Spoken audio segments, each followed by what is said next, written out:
नमस्ते भारत, मैं हूं राम प्रकाश गौतम। और अभी जो 48 जीएसटी काउंसिल का मीटिंग हुआ था उसका जो नोटिफिकेशन नंबर 26 आया था, वो 26 का हमने डिस्कस कर ही चुके हैं ऑलरेडी। और उसके साथ उसमें आपको अगर ध्यान हो तो हमने दो वीडियो बनाया था, इम्पोर्टेंट जो था ये ये दो वीडियो, जीएसटी रजिस्ट्रेशन में बदलाव और रूल 37 कैपिटल ए के बारे में। आज हम इससे आगे डिस्कस करते हैं। तो स्क्रीन पे आप देख रहे हैं, यानी कि हम यहाँ तक तो बात कर चुके हैं। रूल 37 ए तक का हम बात कर चुके हैं। अब हम लोग चलते हैं इस पर, ये रहा। यहाँ से हम लोग एक बार देखते हैं क्या है इन द सेड रूल, यानी कि रूल नंबर 46 में कहता है in clause f the following provision shall be inserted, namely. ये प्रोविजन एक रूल 46 में क्लॉज एफ अब आपको ऐड किया जाएगा। वो क्या कहता है, provided that where any taxable service is supplied by और through an electronic commerce operator. ECO के थ्रू अगर कोई भी सप्लाई होता है सर्विस का, उस केस में क्या होगा ये समझना है। या यह सर्विस सप्लाई आपको इंफॉर्मेशन एंड डेटाबेस एक्सेस और retrieval services to a recipient who is unregistered. अगर इको वाले या ये आईडीआरएस वाले अगर अनरजिस्टर्ड पर्सन को सप्लाई करते हैं तो उसमें क्या होना है, तो irrespective of the value of such supply, a tax invoice issued by the registered person shall contain the name and address of the recipient along with its PIN code and the name of the state, and the said address shall be deemed to be the address on record of the recipient। मतलब उसमें pin code के साथ उसका recipient का address दिया जाएगा और वही माना जाएगा कि रिकॉर्ड में भी। तो ये इम्पोर्टेंट है, बट उतना इम्पोर्टेंट आप नहीं मान सकते। ठीक उसी तरह 8 नंबर भी है जो सुपर इम्पोर्टेंट है, वो आपको 9 नंबर है। लेकिन 9 नंबर जो ये है, इसको मैं बाद में स्टडी करूंगा आपके साथ। ये 88 सी, ये तो इसको एक बार पढ़ने से पहले नीचे अब हम थोड़ा सा जाएंगे ना, तो यहाँ पे देखिए, यहाँ पे एक आपको बड़ा इंपॉर्टेंट चीज आया है। 11 नंबर पॉइंट एक बार पढ़ लीजिए। In the said rules after rule 88 be the following rule shell be inserted, यानी कि 88 बी के बाद एक नया रूल आएगा 88 सी। और इसी से रिलेटेड ये जो इसका 9 नंबर है यहाँ पे, ये इसके बाद 88 सी के बारे में कहता है। तो एक बार 88 सी हमें जानना जरूरी है। 88 सी क्या कहता है, manner of dealing with difference in liability reported in a statement of outward supplies and that reported in return। जो डिफरेंस आपको आता है आउटवर्ड सप्लाई, जो आप GSTR1 में डिक्लेयर करते हो और जो 3B रिटर्न आप फाइल करते हो, इन दोनों में जो डिफरेंस आता है उसमें अब क्या करना है। तो ये एक बहुत ही अ, बड़ी बात थी हमारे लिए, सब टैक्स पेयर्स के लिए, कि क्या करना है। तो where the tax payable by a registered person, अगर कोई टैक्स पेबल रजिस्टर्ड पर्सन के थ्रू आता है in accordance with the statement of outward supplies furnished by him in Form GSTR1 or using the invoice furnishing facility in respect of a tax period exceed the amount of tax payable by such person in accordance with the return for that period furnished by him in Form GSTR 3B।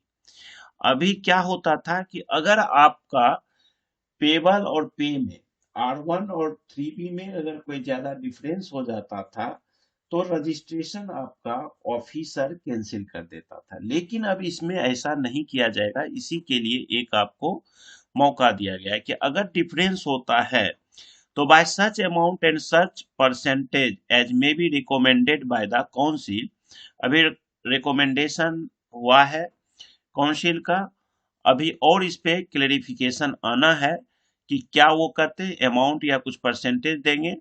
The such the said registered person shall be intimated of such difference in part A of form GST DRC 01B। एक नया form अब आएगा, उसको कहेंगे form GST DRC 01B। अगर ऐसा कोई difference आता है तो टैक्स पेयर को पहले इंटीमेशन दिया जाएगा इस फॉर्म में, electronic on the common portal, और ये आपके कॉमन पोर्टल पे ही, आपके जीएसटी पोर्टल पे ये आ जाएगा। And a copy of such intimation shall also be send to his email address provided at the time of registration or as amended from time to time, highlighting the said difference and directing him to। आपको DRC 01B आपके portal पे भी दे दिया जाएगा, as well as आपने जो registration किया था जीएसटी का, उस टाइम जो आपने ईमेल आईडी दिया था या बाद में आपने चेंज भी कुछ किया है, तो उस ईमेल आईडी पे आपको ये नोटिस दे दिया जाएगा DRC 01B। अब इसमें क्या कहा जाएगा ये समझिए। इसमें कहा जाएगा कि पे द डिफरेंशियल टैक्स लायबिलिटी, कि भैया ऐसा है कि आप डिफरेंशियल जो टैक्स लायबिलिटी हो रहा है दोनों में R1 3B में, उसको आप पे करो। किसके साथ? एज पर सेक्शन 50 जो इंटरेस्ट है उसके इंटरेस्ट के साथ आप DRC 03 फाइल करो, या explain the aforesaid difference in tax payable on the common portal, या कॉमन पोर्टल पे यानी कि जीएसटी पोर्टल पे जो आप ये डिफरेंस दिखाए हो उसका एक्सप्लेनेशन दो, एक्सप्लेन करके बताओ कि ये क्या है कैसे है। ठीक है, अब क्या मतलब नोटिस हमने दे दिया, आपके पास DRC 01B आ गया तो उसके बाद शो नहीं जाना है, 1 साल के बाद नहीं जाना है।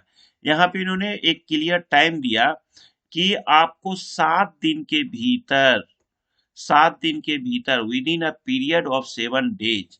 अब यहाँ पे एक चीज ध्यान रखिएगा, जहां भी ये लॉ की बात हम लोग कर रहे हैं, लॉ में कई जगह आता है वर्किंग डेज और 7 डेज। वर्किंग डे में आता है, इसका मतलब कि जो छुट्टी का दिन होता है वो काउंटेबल नहीं होता है।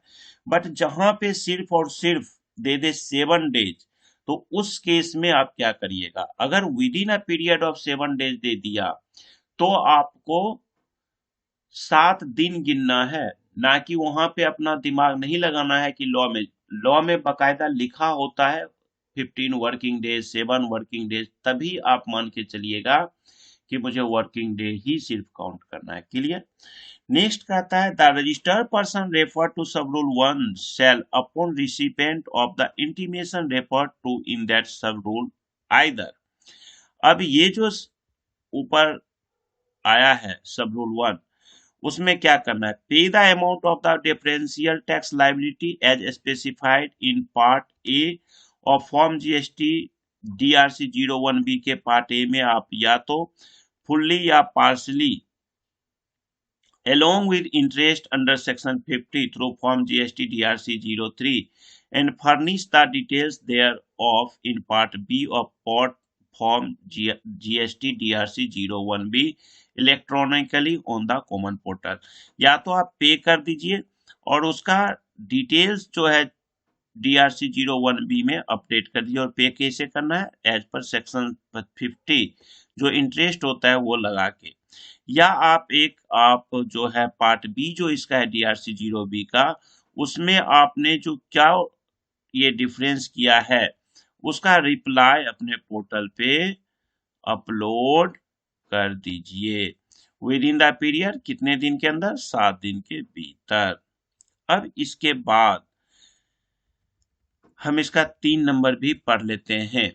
Where any amount specified in the intimation referred in subrule 1 remains unpaid within the period specified यानी कि 7 days के भीतर in that subrule, and where no explanation यानी रीजन भी आपने नहीं एक्सप्लेन करके बताया कि क्यों डिफरेंस है, तो आपको एज पर सेक्शन 79 आपके इसके अकॉर्डेंस रिकवरी किया जाएगा। तो यहां तक तो आपने 88C को समझ लिए कि क्या है 88C क्या कहता है। आई होप कि आपको क्लियर हो गया कि अगर आपकी लायबिलिटी मतलब जो आपने एक बार मैं 88C को समराइज करके आपको बता रहा हूं, ध्यान से समझ लीजिएगा दोबारा फिर से, उसके बाद हम ऊपर जाएंगे। यहाँ पे आपको ध्यान से समझ लेना है कि अगर आपने पेबल और पे यानी कि R1 और 3B में डिफरेंस दिया है, तो अब आपके पास 7 दिन का टाइम मिलेगा जिसमें आपको DRC01B कैपिटल बी मिलेगा, आपके पोर्टल पे भी और आपके रजिस्टर्ड ईमेल आईडी पे भी आएगा। उसमें आपसे रीजन कहेगा, उसमें आपको बताया जाएगा कि कितना अमाउंट पे करना है, या तो वो अमाउंट आप पे कर दीजिए या आपका जो डिफरेंस है जैसे कोई क्लेरिकल मिस्टेक है तो वो आप वहां पे पार्ट बी जो होगा DRC01B का उसमें रिप्लाई कर दीजिए। ये आपको 7 दिन के अंदर करना है। अगर नहीं करते हैं तो आपके रिकवरी आपके पास रिकवरी का इशू कर दिया जाएगा नोटिस। अब नेक्स्ट होता है इसके बाद क्या कहता है, ये एक चीज यहां देखिए, a registered person to whom an intimation has been issued on the common portal under the provision of sub rule 1 of rule 88C, यानी कि रूल 88C जो अभी हमने पढ़ा था वहां पे अगर आपको जीएसटीआर जीएसटी का जो ये फॉर्म जो इन्होंने बताया है DRC01B वो आपको पोर्टल पे अपलोड हो गया है और आप क्या कर रहे हैं, आपने क्या किया है कि in respect shall not be allowed a furnish to details of outward, आपने क्या किया कि आपने ना जवाब दिया ना आपने टैक्स जमा किया, तो ये तो आपका एक्शन है करना। तो अगर आपको अलाउ कर दिया, नोटिस अलाउ कर दिया है, तो आपको अब अलाउ क्या नहीं होगा ये देखिए। नोटिस अलाउ का मतलब नोटिस आपको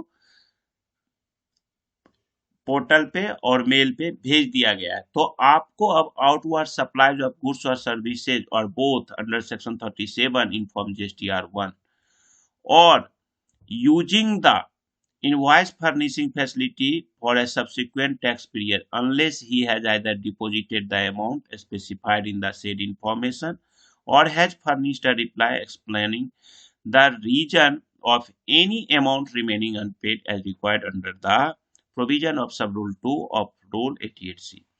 या तो आपने क्या किया है, जमा कर दिया, या आपने इंटीमेस वो एक्सप्लेनेशन दे दिया, तब तो ठीक है, और नहीं दिया तो आप पे ये चीज अब अप्लीकेबल हो जाएगा। अब क्या होगा, रूल 59 में सब रूल 6 के बाद क्लॉज सी के बाद एक क्लॉज डी आपका इंसर्ट किया जाएगा जिसमें अगर आपने नहीं जमा किया पैसा या नहीं दिया आपने रिप्लाई उसका, तो आपके पास ये सारी चीजें जो GSTR1 का काम है वो अब अपना बंद हो जाएगा, यानी कि धंधा चौपट। तो ये ध्यान रखिएगा, ठीक है।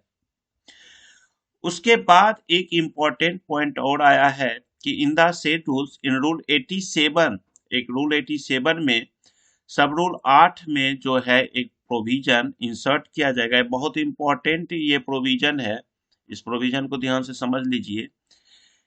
कई बार क्या होता है, जैसे इस बार मेरे साथ ही हुआ 3B वाले में ना, 20 तारीख को मैं रिटर्न का फाइल किया रिटर्न, और रिटर्न फाइल के साथ क्या हुआ, जो मैंने चालान डिपॉजिट किया बैंक से पैसा डेबिट हो गया।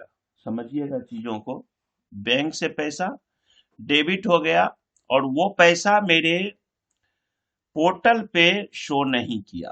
तो अब हम क्या करेंगे, यहां पे हम करेंगे कि अगर bank fails to communicate details of challan identification number CIN number, अगर बैंक फेल हो जाता है इसको कम्युनिकेट करने में पोर्टल को, तो इलेक्ट्रॉनिक कैश लेजर में be updated on the basis of E scroll of the RBI।